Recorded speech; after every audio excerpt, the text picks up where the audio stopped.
Okay, we're in Center County, and we are at another furnace site here called the Martha Furnace. And here's the ruins of the furnace. It's pretty cool. They have a no trespassing sign here, so I'm assuming they want you to stay out away from the furnace.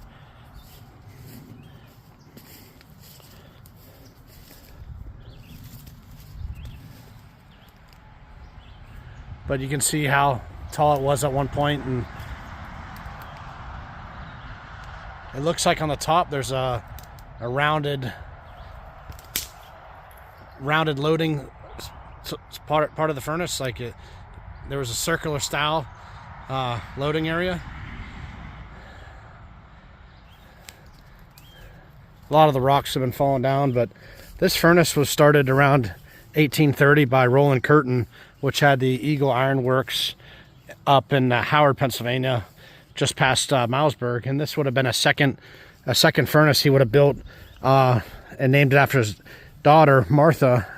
And I believe his son James would run the furnace. I guess hauling the iron ore and the pig iron from here became too costly, and they would end up selling it. And then this furnace would be rebuilt to a coke blast iron furnace and operate until the 1880s. But it's definitely a neat furnace here.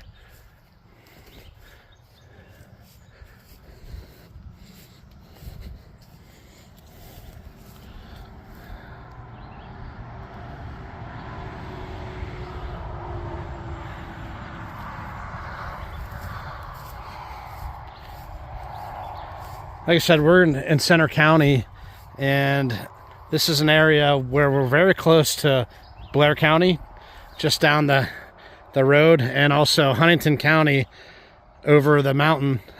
So we have Center County, we have Blair County, and Huntington County kind of meeting in this area. And this region was very industrial during the iron industry. Between Blair County, Center County, and Huntington County, there were probably about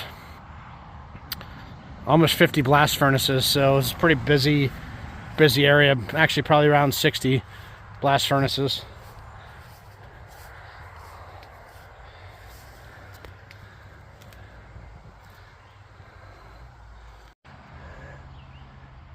Okay, I kind of came up here a little bit, so hopefully no one cares, but I found some nice green slag, and back here some flat spots where there would have been some loading structures up here. And you actually see some iron coming out of the furnace. I am interested in that. I wish I could go up there and look at it, but there's a circular style. That's the inside of the furnace, the brick lining that is exposed. Here's some more pieces of steel or metal, probably part of the furnace. What's interesting here is I don't see a creek. There's no creek or waterway, so they would have had a water wheel early on, but they would have probably converted this to hot blast to run the air on the fire. Pretty cool area, Martha Furnace, Center County. And what's interesting is we have a Martha Furnace in Blair County too. I'll show you the picture of that. But just a short little video. Found a little bit of slag for the road.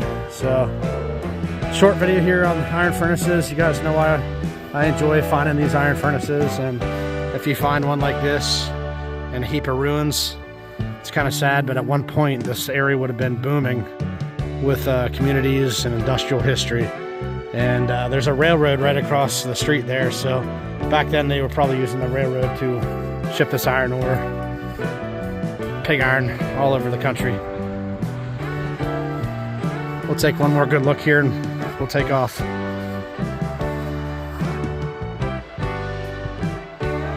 Just love that. Love that you can see the lining of the furnace where the top of the furnace just fell in. So this furnace would have been a lot taller. It would have been probably 50 or 60 feet tall. It's interesting here. This slag is black. So every iron furnace you find different slag color: green, blue, purple. This is black. I don't see black too often, but that's pretty interesting.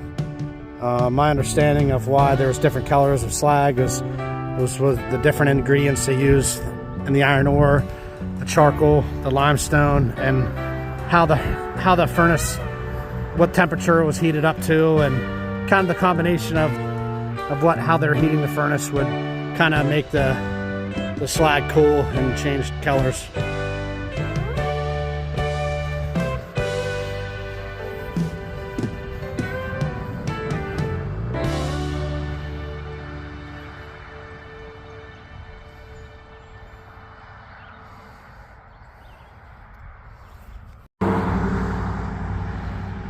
We're at Martha Furnace, right along Bald Eagle Pike. That's heading towards Milesburg, and this way would be running towards Tyrone. And like I said, we are in Center County right now at the site of former Martha Furnace, which sits right back in here. But during its day, this area would have been a massive industrial site, and today it's reclaimed by nature.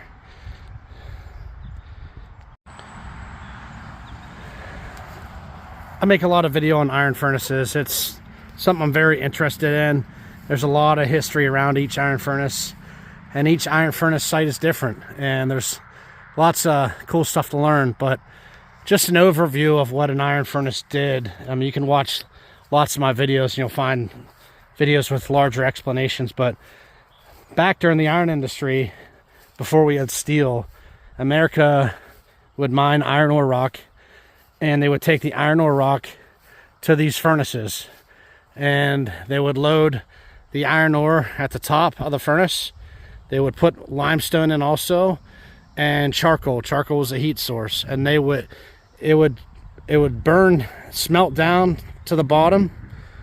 And here's the opening of the furnace.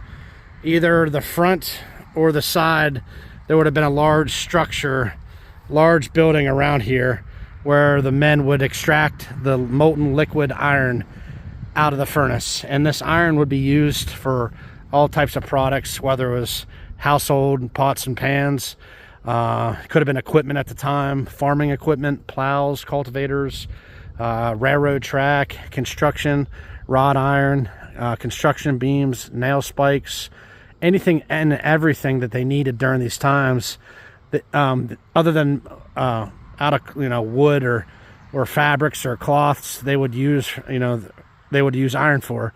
And whenever the industry switched to steel, there's no more iron furnaces in our area. But it's just incredible time in America,